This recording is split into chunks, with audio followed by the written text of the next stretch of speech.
Hey y'all, this is Chris Edwards. Thanks for tuning in to the 10 Minutes with Boston Chris podcast.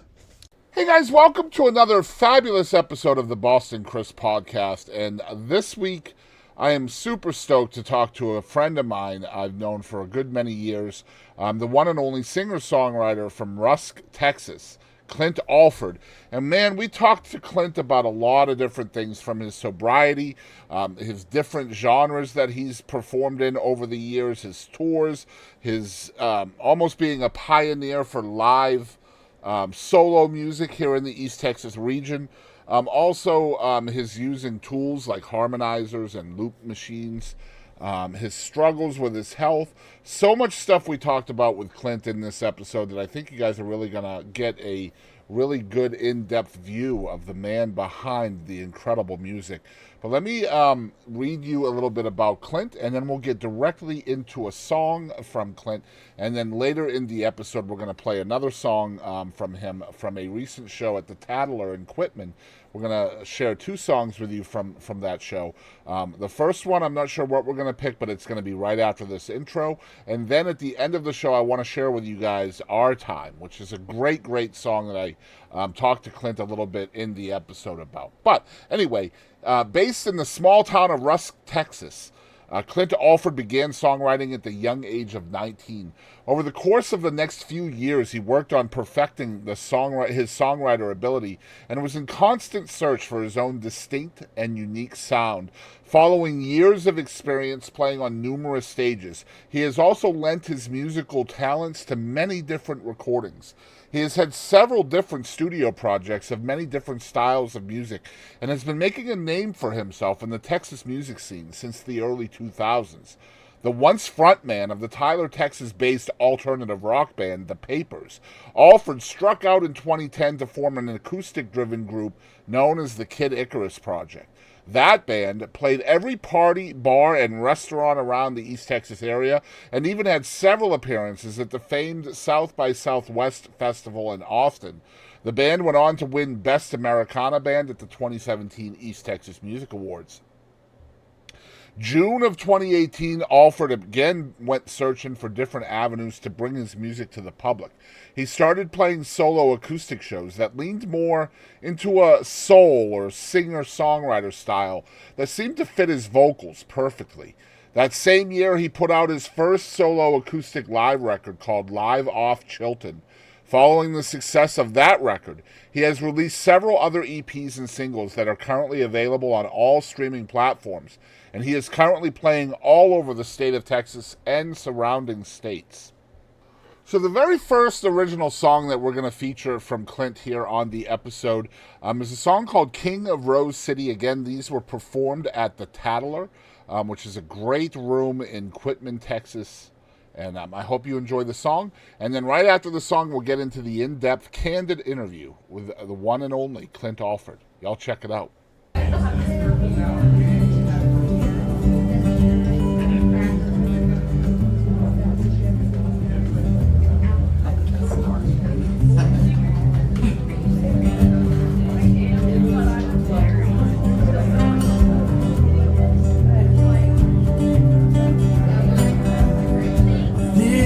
By surprise, in your eyes, I didn't want to get away.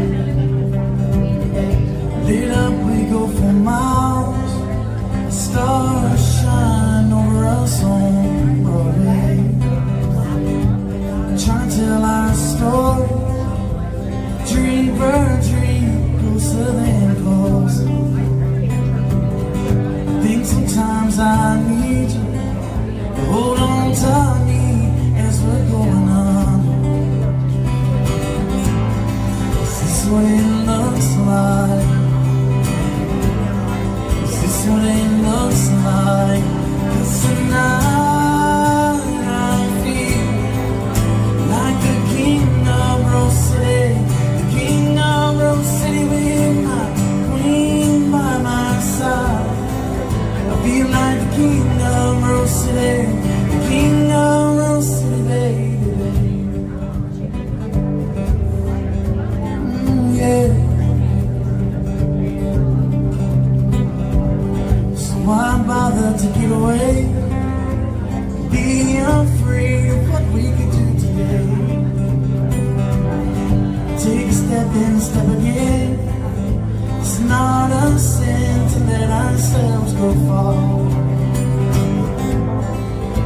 what it looks like.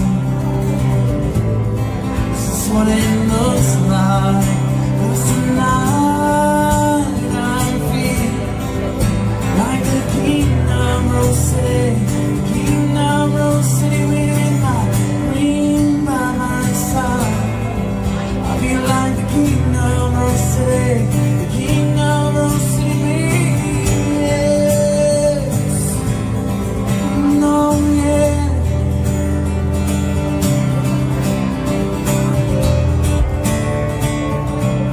No, look at where we've come. No, look at what we've done. No, look at your beautiful pond on the horizon. You can build it all together, can't we, babe? 'Cause we could build it all together, baby. 'Cause tonight I feel like the king of Rose City, the king of Rose City with my queen by my side.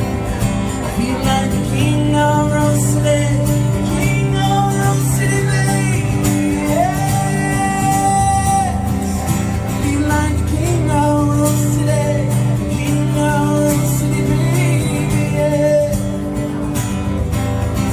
I feel like the king of Rose City, the king of Rose City, baby.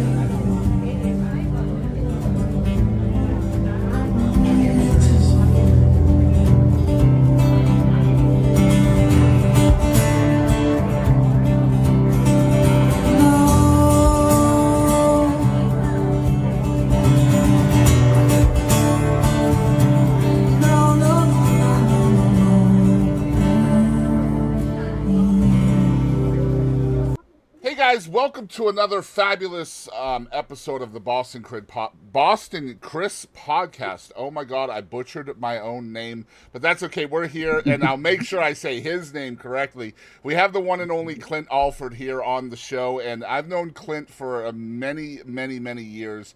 In fact, Clint has been on our programming before, years ago on Songbirds and Troubadours. And big fan of Clint, but also really good friends with Clint as well. So I'm really excited to pick his brain about his career, his music, his life, his family. So much stuff we're going to talk about today. Clint, thank you so much for coming on the show, man. Oh man, thank you so much for having me, man. I'm excited. Yeah, me too. excited. So let's break the ice a little bit first. What are your favorite drinks right now? First question out the chute. Everybody wants to know. What are you drinking?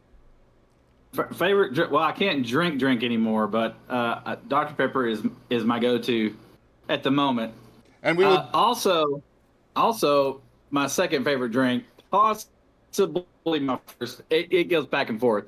Is Dutch Brothers mocha with soft top. Oh my gosh, Iced we're talking. Yeah, I love it.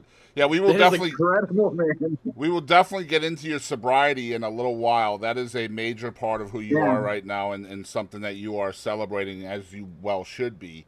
And congratulations on that. I want to get that out of the way early. But before we Yeah. start, I just want you to know how much you have touched me personally as a songwriter with your music. I'm going to say some nice things about you, Clint. In my opinion, your songwriting is so inspiring, so motivational to the listener. And I wanted to thank you for sharing your soul with not only me, but all of your fans and people that are just lucky enough to hear you. And thank you again for taking your time out of your busy schedule to sit with us. Because, by God, you are legitimately probably the busiest East Texas musician, in my opinion, around. My God, you get Yeah. around. Yeah, man, I play. I'm averaging right now, like right at 265 shows a year. So it gets busy and it gets hairy sometimes, but It's absolutely I insane. love it so much. Absolutely insane. But I just love it so much. Yeah, I know, and the passion is definitely there. Now, let's start at the beginning. You grew up in a really, really small town in East Texas called Rusk. And so tell me Yep. what kind of your early musical influences might have been that played a role in your music later. I think just like the more I didn't really want to be a songwriter for the longest time. I couldn't see myself being a songwriter until I heard David Gray's White Ladder album. Okay. That was pretty incredible. And then I had a friend of mine in high school that kind of got me into some Dave Matthews stuff and that kind of stuff.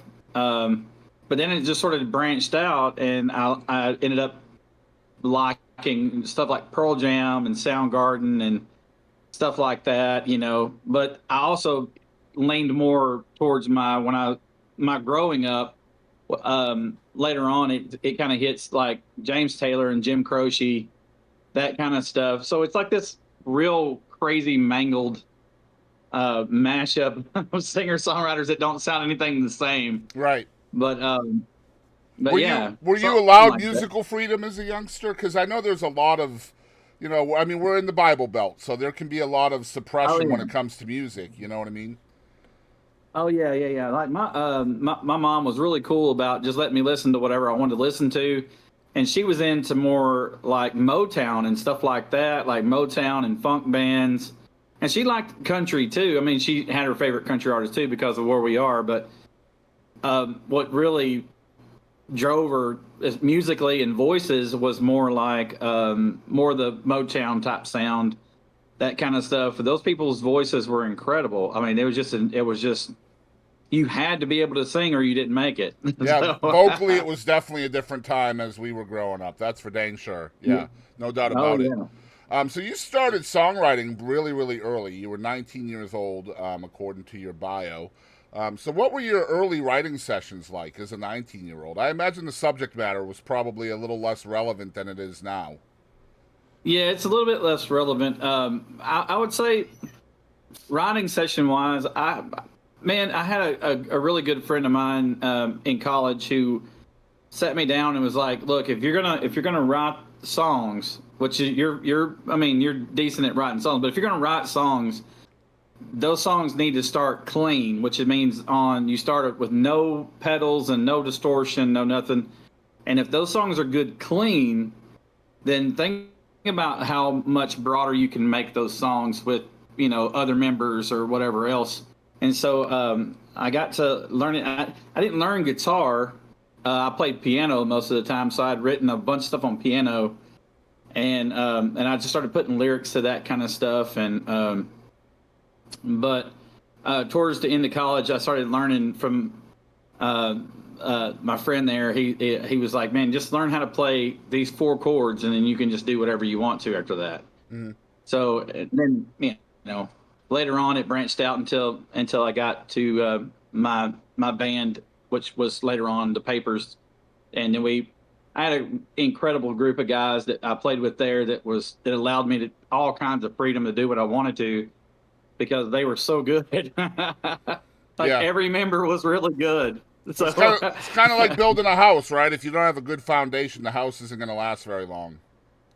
right, yeah, yeah, yeah. I mean, it was. I mean, when I can't say enough nice things about the guys that were in that band because they were, I mean, from rhythmic wise to allowing me freedoms to say what I wanted to say and do what I wanted to do, get as crazy I wanted to on stage. Then they were like, go, like it doesn't matter.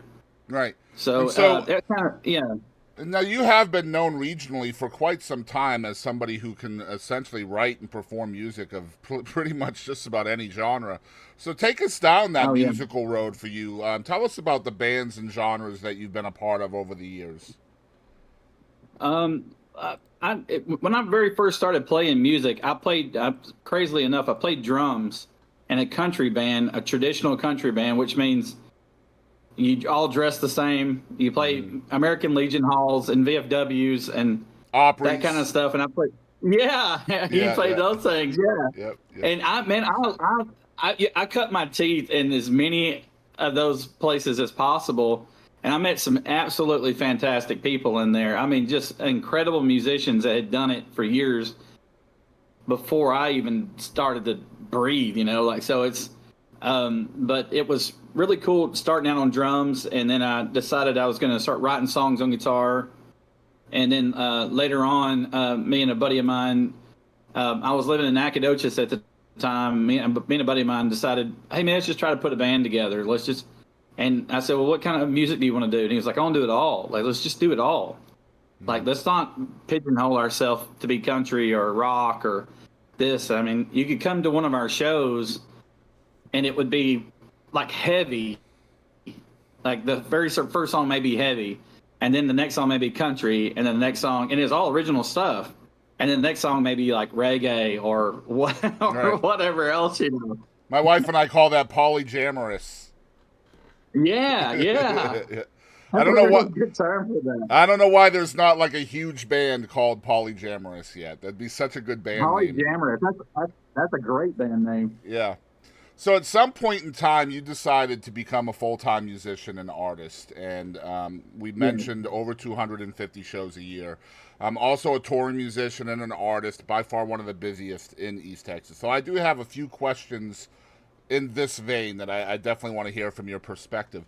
If you guys are just tuning in to my content, I'm a very inquisitive guy. That's why this all started happening. So when I see somebody on stage, I start formulating questions in my mind, even if I don't get an interview with them. It's just the way I am. The first one I want to talk about is you're also a father and a husband, and very passionate father and husband as well. Very important to you. I know that very much. So what's it like for you trying to balance, family guy full-time along with full-time artist? The really cool thing is, first and foremost, I am incredibly fortunate to be married to somebody who is okay with that. Who's okay with like sharing time, like as far as me being gone for certain trips. I may have 4 or 5 shows that I'm playing a week, and all of those hours it takes to set up, tear down, play the shows, meet people before and after, that kind of thing. She's really been a catalyst saying, hey, just do it. Like, if that's what you want to do, just do it.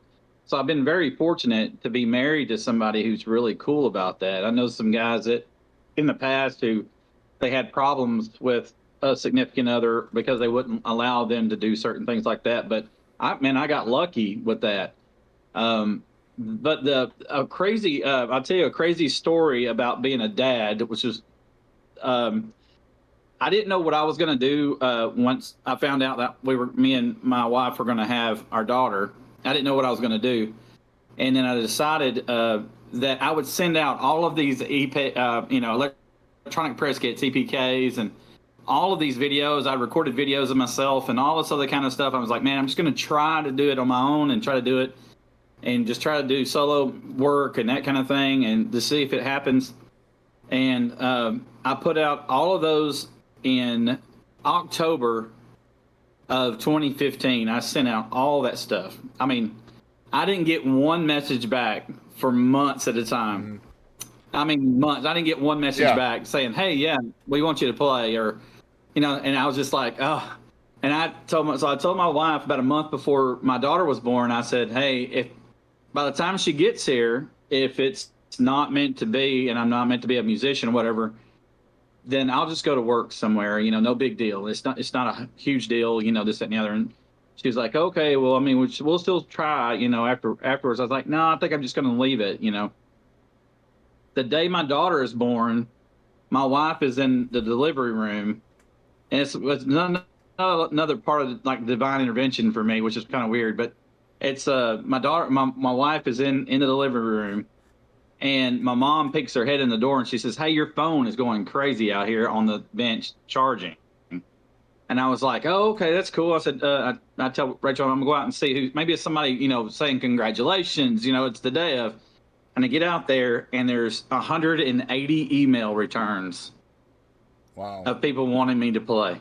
The day she was born. Wow. It is absolutely incredible. And then I decided, I come back in, I showed my wife, she said, well, I guess you know what you need to do. And I was like, yeah, I guess so. Yeah. So I want to give our listeners some perspective, because a lot of our listeners are from outside of the region. We're very lucky in that aspect that we can show people from other areas of the world some of the talent that resides right here in East Texas. I just want to be very clear. What Clint does as a solo artist is not something that is typically very successful in our region. What rules the No. stages in this area are full bands, and typically they are either full band classic rock covers or full band country, and that's all usually typically that works around these areas. So, if you're Yeah. trying to be a solo successful acoustic unplugged kind of artist, usually you're only going to get the the rare restaurant or background music kind of stuff. And Clint has kind of changed that dynamic here in East Texas almost by himself. I want to give you credit for that, because 10 years ago, when I was just coming up in this area musically and starting to pay attention, what you're doing now did not exist then. And so, No, it really didn't. and now it does. And I want to give you credit for that, because a lot of people besides yourself are making a living now out of solo music here in the area. And I give you credit for that, at least partial credit, and I think you deserve it for sure.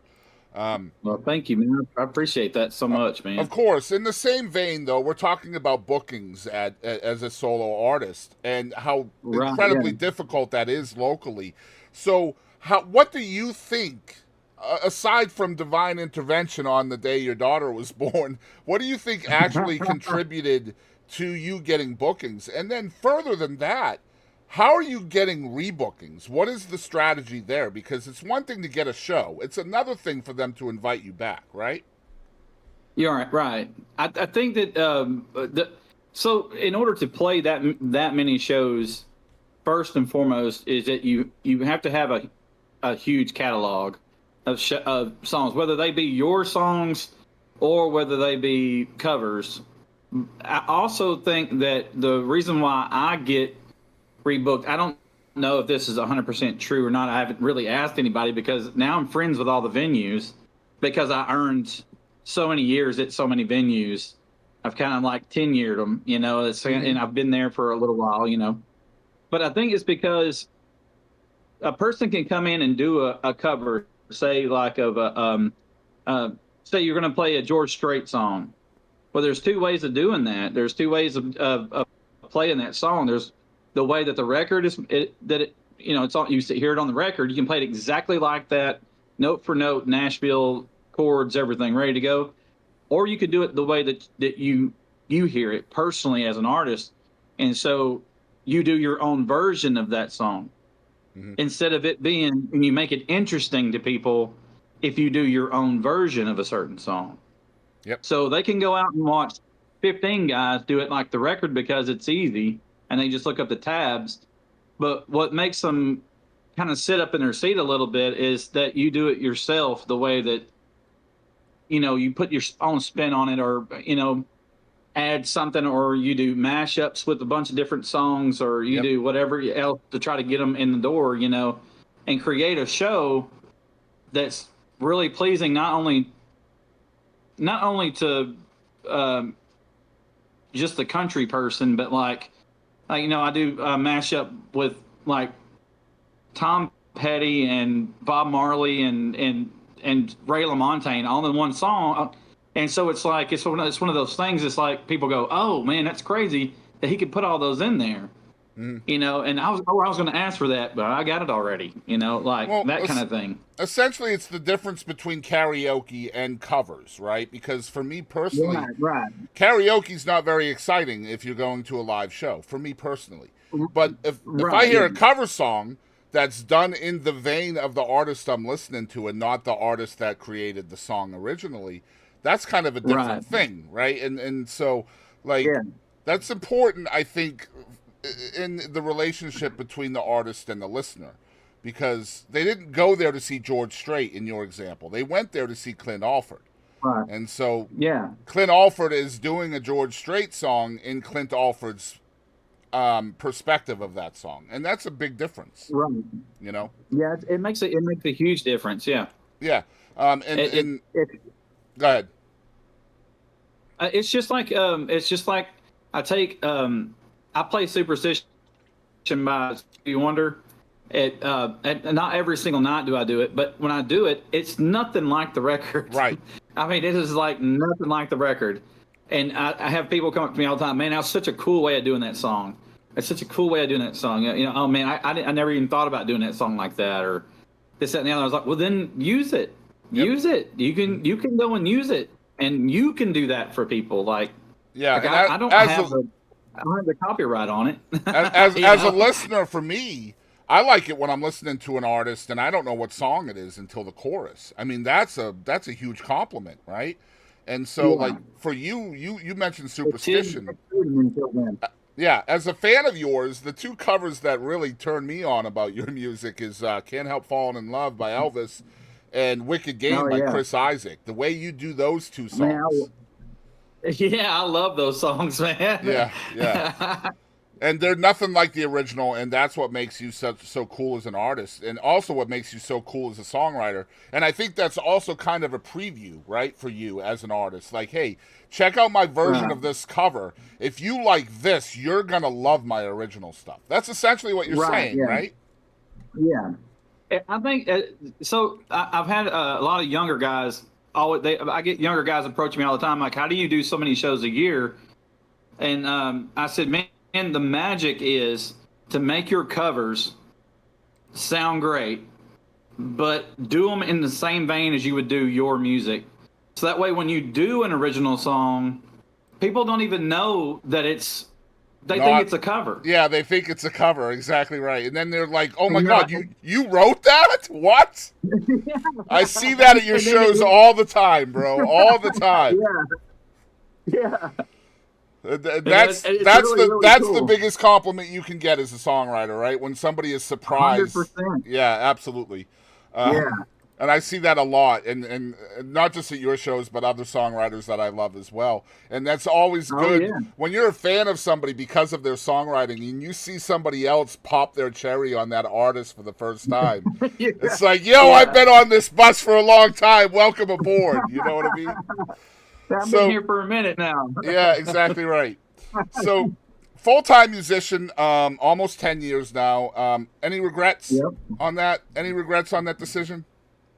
Man, I really, really don't. I met so many wonderful people over these past 10 years, man. It's been an incredible ride. I've been to a lot of places I honestly would have never seen if it wasn't for music. I mean, I get paid to go eat at great places. And, like I almost want to do, I was telling my wife this the other night. I said, once we have our, my 10th year anniversary of being a musician, I want to start doing almost like an online review channel for the restaurants that I play at. That's smart. And kind of be like, hey, this is my friend, blah, blah, blah, blah, that has this. Hey, in each city that I go, and I just stop by a certain place, like a food truck or whatever else, and do a review on it, I don't know why what you just said made me think of a question that didn't even make my outline, but this is going to be an important thing, I think. So one of the things I noticed that you do consistently is you will be performing live, and you will go live at your venue, wherever you are, and you will keep your show live for the entirety of your show. You are literally giving your social media following a chance to see your show and not go to the venue. I want to hear from your perspective, what is the strategy behind that? Because a lot of artists don't feel doing that is copacetic to getting people into the venue. Because if you go live, you're essentially telling people you don't have to come to the venue because I'm going to go live anyway. Right. But people still come to your shows all the time. So what's the strategy there for that? I think, like right now, I think that it's I put a cap on that per month, like how many times I stream live. So in the course of a month, I may play anywhere from 22 to 24 shows a month, depending on how busy that month is. And out of those 22 shows, I may only live stream 5 for the entirety. But it gives venues that don't have it. I use it as a tool later to book other venues and say, look, if you want to know what I sound like live, 100% the way that I sound live, you can click on my profile and go down and be like, this is the entire show. Like, this is my entire show. I'm giving you the entire show, not just one snippet, Like you can put your headphones in and listen to that entire show while you're doing work. Right. And just decide on what you want to do. And it's helped. That part has helped me tremendously in other areas besides just East Texas. But it's usually I usually only live stream at restaurants that already have like built-in crowds anyway, who have great food. Like Tia's. I'll live stream from Tia's. Well, they have great food that brings people in, and it's not just me. So They your have great background food and great essentially. staff. Yeah, and so it's also advertisement for them too, that they have music and they have this, that, and the other, and people can see that. Oh man, that's a really cool looking place. Or Man, I love to hear your thoughts on this, because as you know, I do something very similar with my channel where we will go out and see an artist. Sometimes it's a friend of mine like you. Sometimes it's not. It's somebody I've never met before, or somebody that's new to me, and I'm looking forward to going to learn somebody new. But typically what we don't typically do the whole show unless it's a 2-hour show. But we'll Right. usually record and film one set, and then we'll put it out as something called East Texas Music Live. And the thoughts behind that are very similar to what you're talking about. Number one, it lets people know that the venue has music. That's first and foremost. So if I have people from Mineola that are following my channel, now they may know that the RNA Tavern has music on Sunday. So that's the first one. Right, yeah. Right? And then the second one is I have music fans that are following my platforms, and I'd love to introduce new artists to those people. And the best way to do that is not just necessarily with a one-song snippet. Sometimes it's just that interaction between artist and venue and artist and audience over the course of an entire set that really will turn somebody on to a new artist, because it shows who you are as a person, not just as an artist. And that's Right. a lot of the reasons why we put that stuff out there. But I also know artists that are very, I don't want to say annoyed or aggravated by people that do that, but that's probably too strong a word, but very probably apprehensive to put their content out there in a full form, like a long form like that. And I understand the risks in that as well, and I'm sure you do also. Yeah. But anyway, that's neither here nor there. I don't know why that popped up while you were talking about great food and stuff, but it is what it is. So looking back at your earlier projects, obviously you are a much different performance artist now than you were in the band The Papers and Kid Icarus and some of the other bands that you've been a part of. Is there anything you wish you had done differently in your early days, looking back now as a more experienced artist? I think that when I know loaded question, right? Loaded question. Yeah. It's a double loaded question. I will say I wish I hadn't had drank so much, because I've been more creative, and I was trying to. I hate to say this, but like as a deep down type thing that I've come to terms with is that I always drank because I thought that whatever I had to get in character, and so it's like before the shows I would just get bombed because that guy is the guy that was on stage. Mm-hmm. I had to get in character, and then it was not the guy who was at home. It was not the guy who was at the grocery store or all this other kind of stuff. But the guy that was on stage was the bomb guy who went crazy and running around and that kind of thing. And I had to get to that level all the time. It was one of those things that I had to learn how to write while messed up. I know that sounds weird. But if I had any regrets that I could take back, it was that I would not have done that, and we would have been a more successful band if I wouldn't have had done that. Right. I love that you say it that way, because the next question I have it fits very well with your answer here.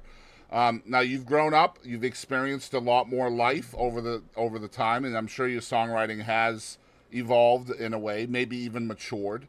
And so we're talking about alcohol and sobriety. That there's going to be massive differences between your alcoholic-fueled content and your sobriety-fueled content. And life experience is also going to take shape through those processes too. So Right. what has life taught you from a songwriting perspective? It from a songwriting perspective, there's sometimes I go back and I'll listen to some of the audio from back then, and think to myself, man, I like it's a pretty decent song, but it's just one sided. Like it's completely one sided because I'm writing from a perspective of a guy who's one sided. A very limited outlook, And right? yeah, you're looking through a focal lens that is like the size of a needle, Right. instead of being like when you're sober, you can see from where everybody else is seeing everything, and you have clarity in front of you, and so you're seeing from all these different sides. Like maybe I was selfish in writing what I wrote, in one of my lines that I was writing. Like I was totally selfish writing that. I should have never wrote that. Like, and I tell people this all the time. I was like, um, that people that me now. Well, I was telling a buddy of mine the other day. I said, me now, I would punch my old self in the face. Mm-hmm. Like we're two different entities, but in the same person. Mm-hmm. But I said, in order for me to live, I had to kill that guy. Yep. It's funny you say So, it. It's funny you say it that way because using a sports analogy here, you and I are both big sports fans.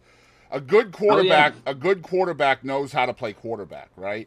But a great Right. quarterback knows how to play quarterback and understands everybody else's job on the offense as well. And that's the difference Right. between being limited and narrow and being good, Mhm. or being relevant and more widespread and being great, right? Right. Yeah. Yeah. It's 100%. Yeah. It feels the same way. It Yeah. feels the same way. It's like now when I write songs, they're personal, but they're personal because they're real personal. They're not make believe personal. Right. They're That's not. right. Does that make any sense? The Like creation is I didn't easier have to because it's try to real. make it up. Yeah, the creation is Yeah. it's not made up, exactly. So, again, your answers keep segueing me right into my next question, man. I have to have you on more. It's a good lineup of questions. Yeah, thank you, man. So, have you found as you've gotten older, especially within your art, that your music kind of resonates with different audiences now than it did then?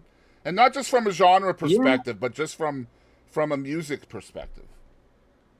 Yeah. From a music perspective, it's gotten now to where it's really strange. Kind of comes full circle a little bit. Like, but my music back then was just for like young partying type people. Like it was made for the party crowd who that was their entire reason was to come to drink with us, to come do all this other kind of stuff.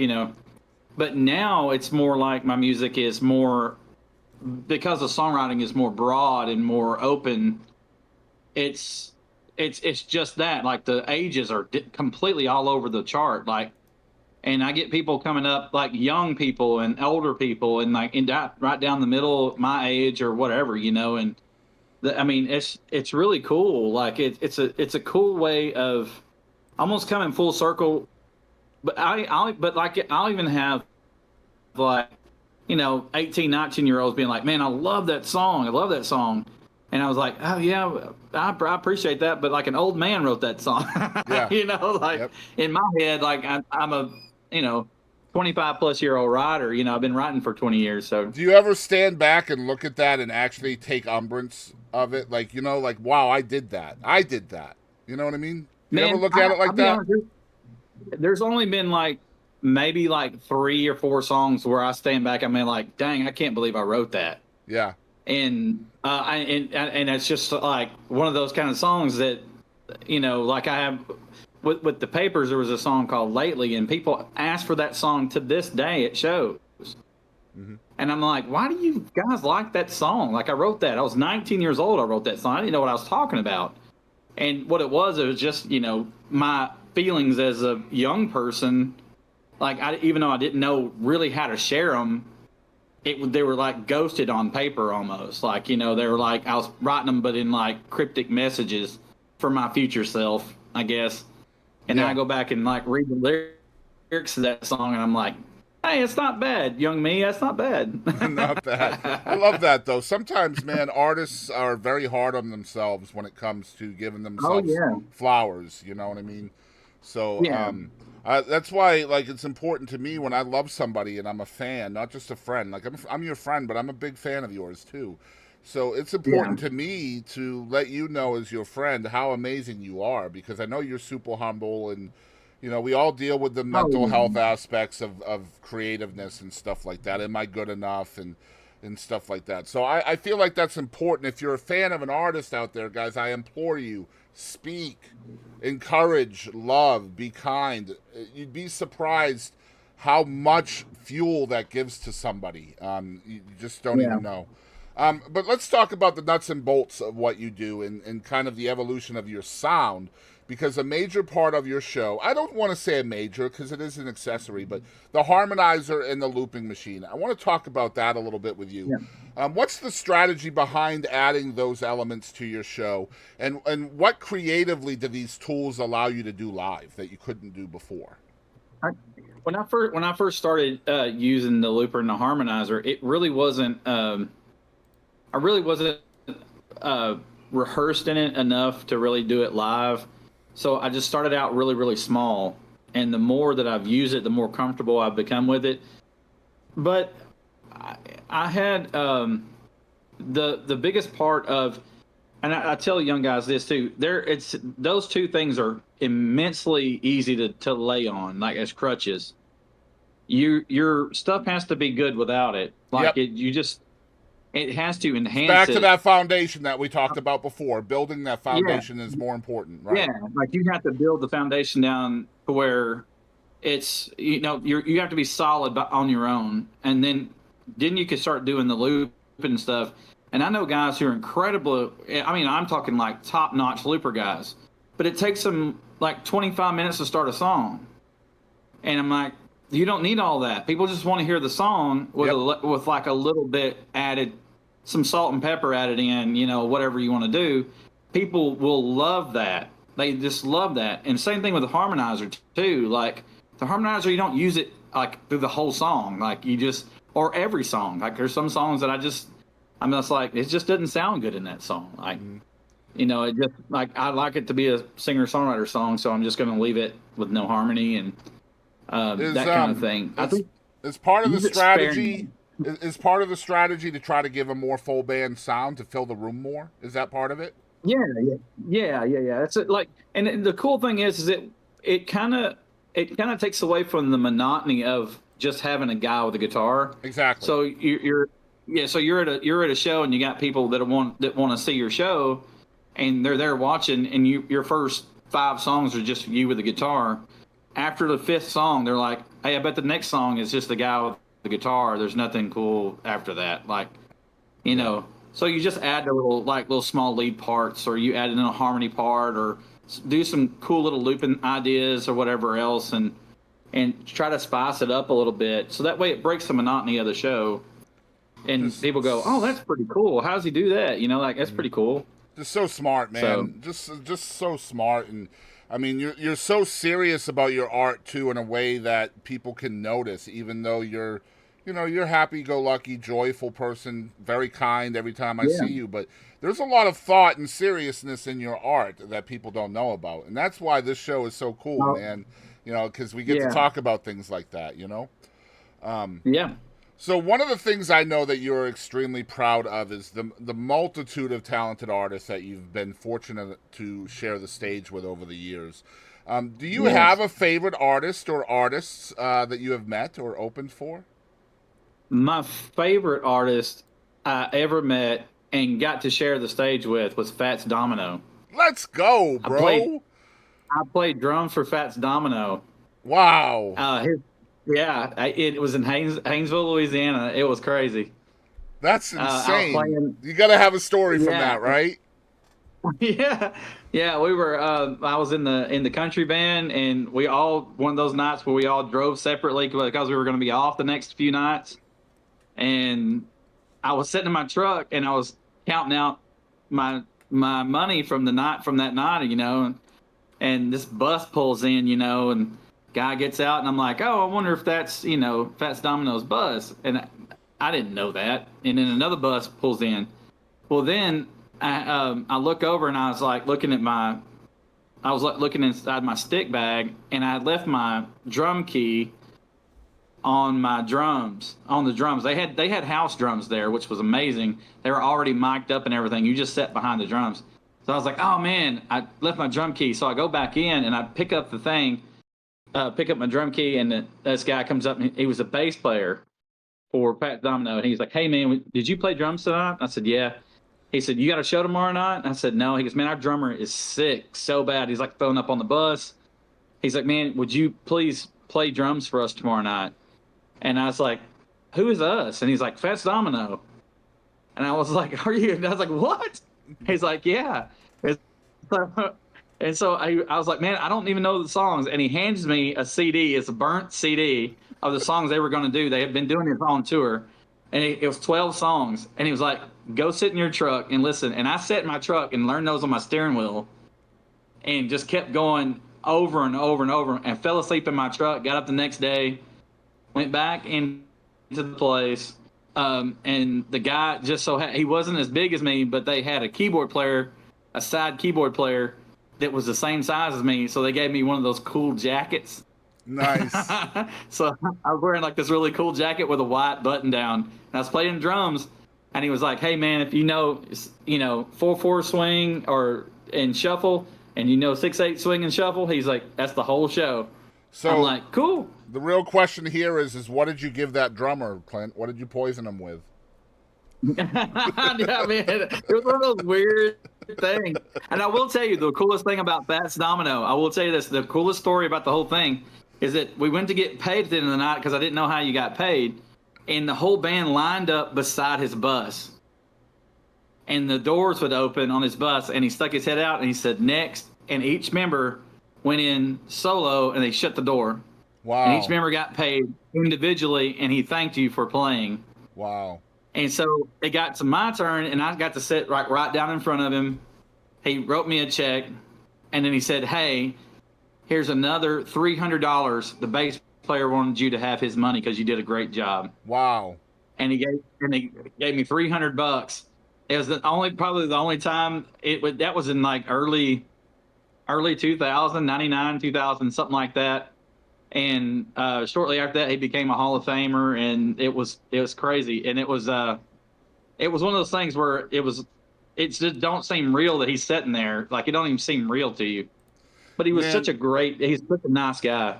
Yeah, it's absolutely wonderful. It's definitely a crazy experience when you meet somebody who's uber famous, and then you realize almost immediately how human they are, right? Yeah, it's always a great experience. They don't seem like it. Yeah, they don't seem like they would be that way. Yeah, but over those years of music that he has seen and all those places he's played, it never really changed him any. He was just like, I just play piano and sing songs. I'm going to keep it real. In my experience, like I've been very honored and blessed to have talked to a lot of artists on that level. Very, very fortunate. Yeah. And every single one of them has been very human. I've never met anybody that I thought was pretentious or egocentric or any of that. Like, if you treat them like they're human, they treat you like you're human, and you can just have a conversation just like we're having, And it's pretty dope. Yeah. So let's get a little bit more serious. We, as your friend, I've seen your struggles with your health the last couple of years, and your close friends and family and fans will know that we've almost lost you on multiple occasions. Would you mind sharing with our audience what your health issues are and what you dealt with, what you're dealing with currently, et cetera? And I know this goes hand in hand with your sobriety as well. So. Yeah, oh yeah. So the big thing right now is that I have it's a multitude of different things, but the crazy thing is that I have a thing called esophageal and gastrial varices, and I have basically like if all of your main veins in your body that transport blood to your liver and then filters it out and then brings it back, all those main roads, all the really important ones, those things are clotted off. Like all of them are clotted off inside my body, and it's allowed it to basically like kink hoses, and then it builds up pressure and it creates varices inside my body. And that comes from a blood mutation that had apparently been sitting dormant for years and years and years. And then I had a car accident, and I got hit in my lower left abdomen, and it gave me what they call a DVT, which is a portal vein thrombosis. And it basically, I didn't know it at the time, but it shut off blood flow to my liver, and so my liver is cirrhotic. Because it's not getting enough blood to let it survive, basically. But the crazy thing is that the body is pretty amazing, and it opened up. There's all these little side veins that come out of that you don't hardly ever use. But when something is clotted off like that, your body reroutes that to that, and then it starts using those, which is the reason why I'm still here, kind of. But I didn't know that I was that bad off. Like, I didn't know that it would just start shutting things off. Like, I didn't know that. So in February of last year, I came home from a show, and I told my wife, I was like, man, I'm hurting all over my body. Like, it's just like my back, my legs, like everything. Something's wrong. And I said, I'm gonna get a shower. Maybe it'll loosen some things up. I am older. Yeah. Maybe loosen some things up. Maybe I'm just sore or whatever. And I said maybe it'll take care of it. And the next thing you know, I sit down in the restroom. I sit down to take my shoes and stuff off, and I blacked out. And when I woke up, there was just, the walls and everything was painted red and everything. Like, it was just like I was hemorrhaging like crazy. And whenever you get to that kind of thing, well, at least to me, my safe spot is the shower. I don't know. I have no idea why. And so I'm yelling for my wife, but I can't get the sound out. And by some miraculous thing, even with our air conditioner in our bedroom, she heard me, which was crazy. And she got up to come check on me. And I had stood up to get in, just to try to get into the bathtub and the shower. And I slipped and I hit my head like on the shower, and then fell into the shower. And then I still reached and turned the water on. Golly, man. So there I was, like, just upside down with the shower running. And it was pretty incredible. And then she got in there and she was like, "Hey, I'm calling the ambulance. We're just let's get you up and going." So I felt a little bit better once a lot of that came out. And then I looked over at my wife and I said, "Hey, I don't think I'm going to make it." And she's like, "What do you mean?" I was like, "Nah, this is it this time. Like, I don't think I'm going to make it." And so she was like, "Well, let's get an ambulance and this, that, and the other." And so they took me to Jacksonville, and I got to Jacksonville and I told the lady, I was on the, I guess the ambulance bed. They rolled me in. And I said, and I looked over at the nurse and I said, "Hey, y'all gonna need to hurry." And she's like, "Why? Your vitals are fine." I was like, "This is it. Like, y'all don't understand. I'm really fixing to go." I said, "Yeah, I feel it. I really, really feel it." So then a couple other things happened, and they life flighted me to Tyler. And by the time I got to Tyler, which was pretty crazy that I got to do the life flight thing. That was pretty cool. It's not the way you want to go on life flight, but I'm just saying. Clint, jeez, man. But I will tell you this: life flight, those pilots are absolutely amazing. And it was freezing outside. It was February, and we're on that little landing pad, and they're rolling me out of the helicopter, and I had literally nothing on but boxers. That's all I had. And it was freezing outside. And the guy turns around and he says, "Hey, let me grab you a blanket. Are you cold?" And I was looking straight up at the sky, and I just told him, I was like, "It's awesome out here. It's so awesome out here." And he started panicking. Like, he was like, he's going. And he was running with me, like, full on sprint into the hospital. And he was like, he's going. And then shortly after that, I blacked out. and I have no recollection from that for the next like 72 hours. And I And remember all this. I hear, I all I remember hear is this. stories. Go ahead. Go ahead. Yeah, that's all I hear is stories for the next 72 hours. Like Yeah. I hear stories about like how many people showed up and like how many people prayed and like Yep. I remember being in the hospital and there were people when I say like I mean I don't ever force religion on anybody. I would never do that in a million years ever. But I will say it was really strange to be laying there and not being able to move and have people pray over you in different languages. Like I knew people. I didn't like I've known people for years, but I don't know their religions. Because I don't ever bring it up. Like that's your business. Like if Right. you want to do that, that's cool. Like I'm totally cool with whatever.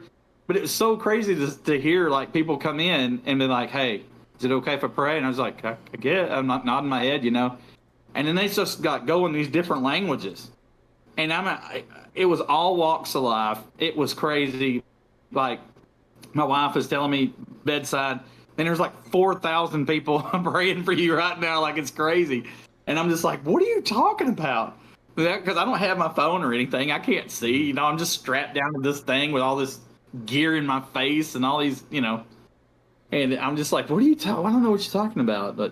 I But remember yeah. this like it was That was yesterday. The show you had done that night was in Winsboro at the Barrel House, and we were there. At the Barrel House. Yep, we were there for Yeah. that show. It was my first time ever seeing you live outside of my own living room. Yeah. So we were I there, remember and that. yeah, and so I woke up the next morning, and of course Rachel, your wife, had let everybody know on social media what was going on with you, and me and my wife Yeah. were just completely blown away because you were so full of life the night before. You were so entertaining and so there, and then the next morning it was just Yeah. like hit or miss or piss and go like you're calling it. And so for the next several days after that, we didn't sleep hardly at all. We just kept refreshing your wife's page to see if there was any updates. And man, it was I can't imagine what that was like for you, especially for Rachel and your daughter. But to see the outpouring of love for you from the East Texas Man, it was community, insane. I've never seen anything like it. And I've been a member of the East Texas music community for a long time. I know how Mm-hmm. close knit it is, but it's so Mm-hmm. cool to be reminded of that when one of our own is suffering. And just Yeah.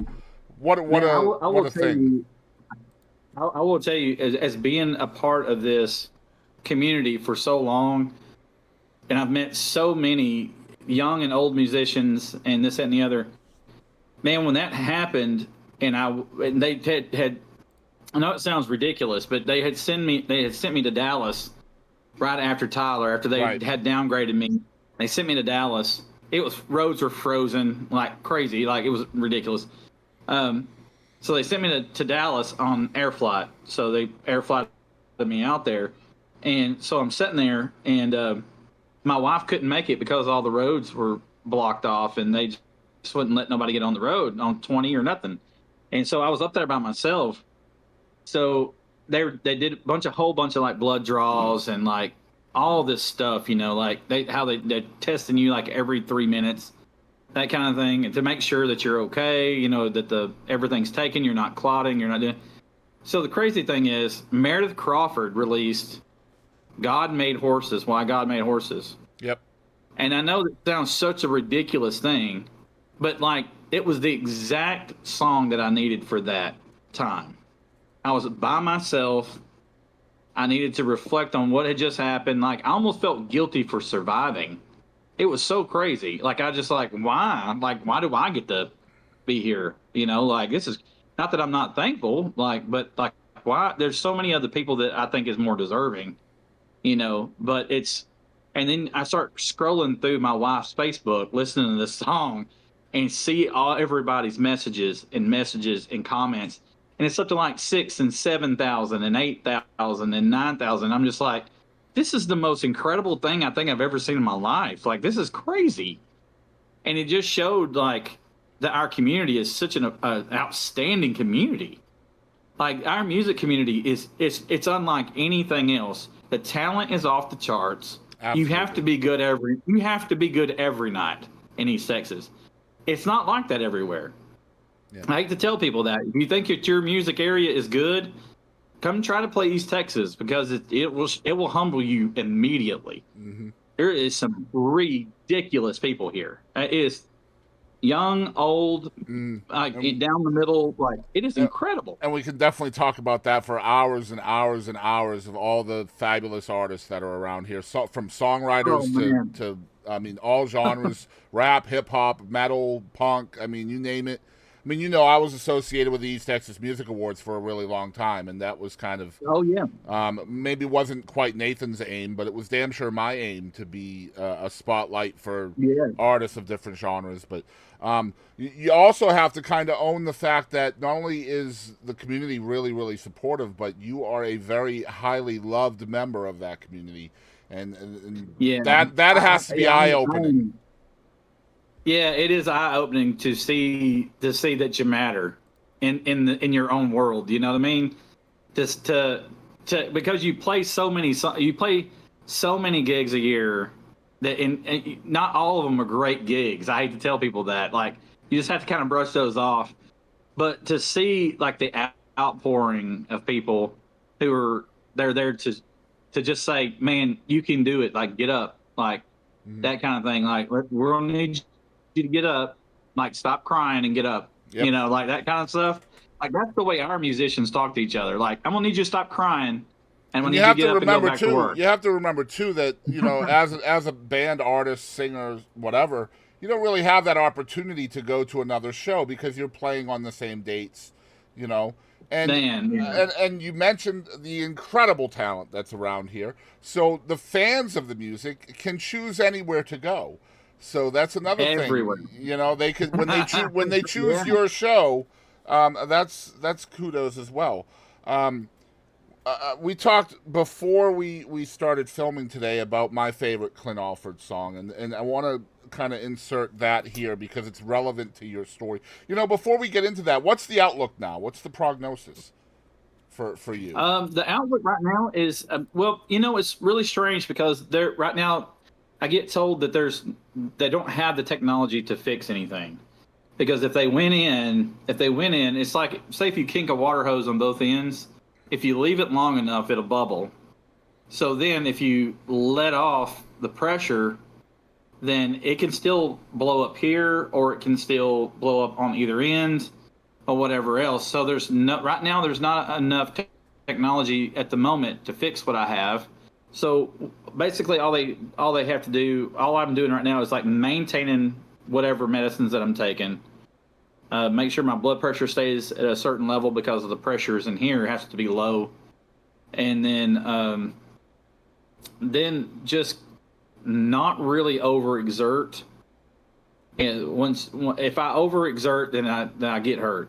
Like, that's like, Yeah. I know that sounds ridiculous, but like, if my family helps me load in, load out a bunch of time, a lot of the time, and if it wasn't for them helping me on a bunch of these nights, so I can continue to do this, then I wouldn't be still doing it. Like, it would be, But I mean, there's certain nights where I am completely by myself, and I'm traveling by myself and that kind of thing, and I'm loading in and out. But after the next couple of days, you kind of feel it a little bit more than you would. But I mean, as far as that goes, I'm just like maintaining my body, like just trying to stay healthy as I can, watch what I eat, that kind of thing. And so at this point in time, I know all of us are stubborn, and we can be boneheaded and all of that. So you kind of have to let your own mortality rule the world here instead of letting your stubbornness come in. And it's okay for her to talk and stuff like that. This is not like some kind of whatever. But yeah, let's talk about my favorite song, because it does have a lot to do with this situation. I'm sure the song was kind of built from this struggle with mortality and the things you're talking about with almost not being here and stuff. The song is called Our Time, and we're going to include the song here on the episode, a live performance that I got from you at the Tattler, which, by the way, one of the best rooms in East Texas, if not the best. Yeah, it's amazing. Yeah, and so this song is essentially about the person's struggle with mortality. And in my opinion, the song is so powerful. Can you take us into the room where you're writing this song? What's going on in your head as this is coming to be? Man, I'm the crazy thing about when I wrote Our Time, I think that while I was sitting here at the kitchen table, and I was thinking about, and I was just messing around on guitar. I had a show that night, and I was messing around on guitar, just hanging out, and I was in here in the kitchen by myself. And then the next thing you know, I just come out with this line about what I do every day, which is I'm up at 6 a.m. every single day, and I take these pills that I'm so tired of taking medicine, and I'm just hoping that they keep me alive. Like I don't even know if they're really working or not, but I'm really just hoping that they keep me alive, you know. But it's not the fact that I'm but the reason why I'm taking medicine is because that it's for my wife and for my kids for me to stay here. You know, I'll do anything possible that I have to do health wise in order to try to be here for them, because they deserve they deserve to have, you know, my kids deserve to have their dad here, and my wife deserves to have her husband here to do, you know, to do whatever he can do to try to help out this family. So it's, you know, it's not really a song about it's not really a song about being sad about where I'm at. It's a song about come to the realization that I know what my job is. Like, it's like I realize it now how hard I have to push.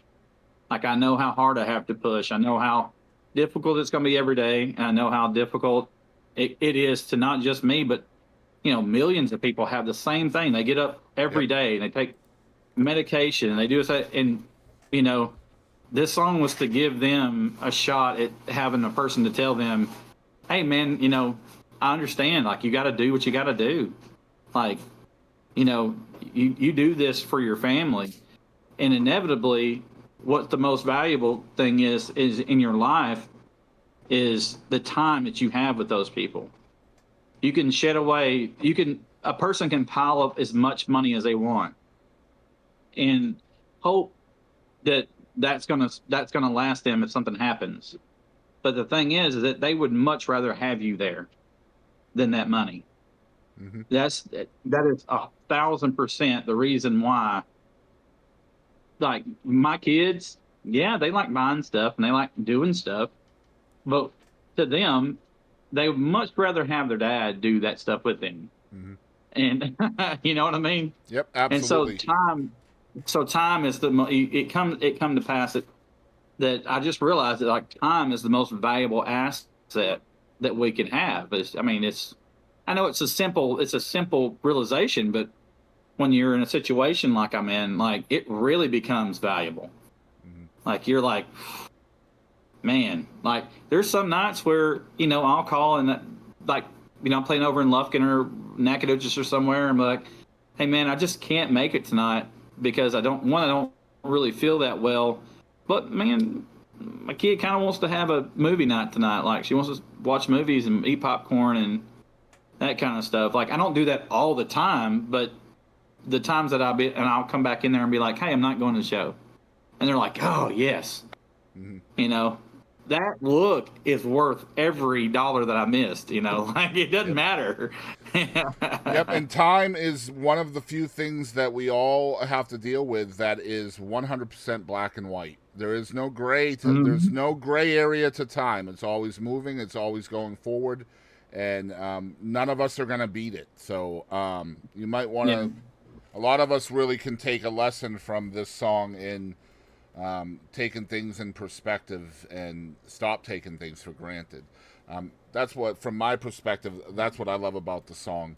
And I'm extremely excited to share that song on the episode here too. So thank you for letting me do that. Yes, I'm up again at 6 a.m. and I am full of these wonder feelings. Hoping God will keep me alive. Yes, I gotta move on to pay the bills, but not one else. The city's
set me love, like a pawn clings on to its rhyme.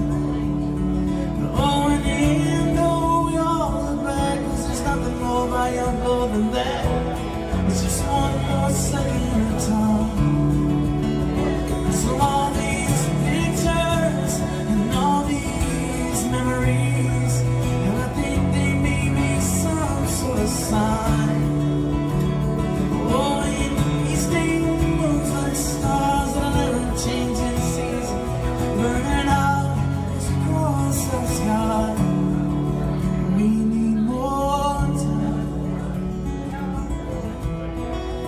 We need more time.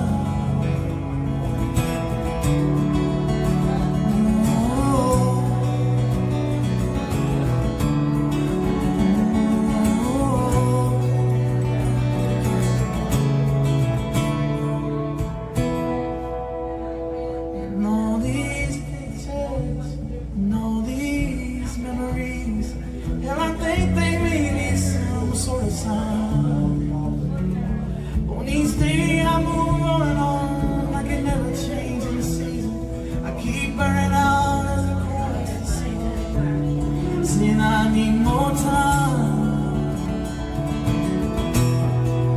I need more time.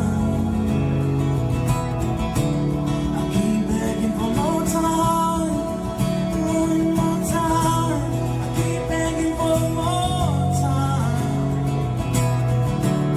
I just need more time. Oh, Guys, it's Clint Alford, and I'm going to ask him the hardest question I ask every single week, and we do this like Hulk Hogan, right? Who do you think you are? Who is Clint Alford? I'm a dad and I'm a husband first and foremost, but I'm also probably the hardest working musician you'll ever meet. Like, I give it everything every single time. That's what I want people to know, that if you ever see me playing out somewhere, I'm definitely giving it everything I got, every single place that I get 260 plus times a year. So doesn't leave very much room for off days, but that's the way I like it. So I like it. I like to meet people, and I like to, I'm not some big famous guy or anything like that, but and nor I don't really want to be. I just want to be the guy who people go see and they're like, "Hey, that guy was pretty good. Hey, yeah, man, he played that song I like. Yeah, yeah." And I want them to have that conversation when they get back in their car, and be like, "Yeah, that guy was really good." Yeah, that's kind of all. Don't really want to be famous. Just that. I'm a pretty simple guy, so. Well, thank you for spending one of your off days with us. Where can people follow along with the Clint Alford experience, my dude? I'm on Spotify. I'm on Facebook. I'm on any streaming service. I got lots of videos on YouTube, and about to add some more videos on YouTube. We're going to start doing another web series coming up pretty soon, which is some of the live from the kitchen series that I used to do. We're going to do a couple more of those. So I'm excited to get back into doing more filming, having some time to do more filming. So I need new film. Yeah. So you guys make sure you're following along with everything Clint has going on. As you can see on your screen, we have his it's Clint Alford Music. At Clint Alford Music.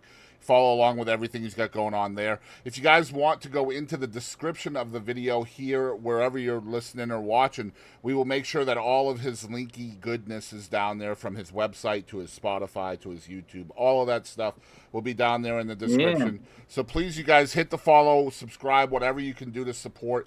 A lot of times, the best things you can do to support an artist are completely free. So hit the like button, hit the follow button. Listen to the songs, stream the songs, all of those things. Clint, thank you so much for being on the Boston Chris podcast, my dude. Awesome, man. Thank you so much to see you, my friend.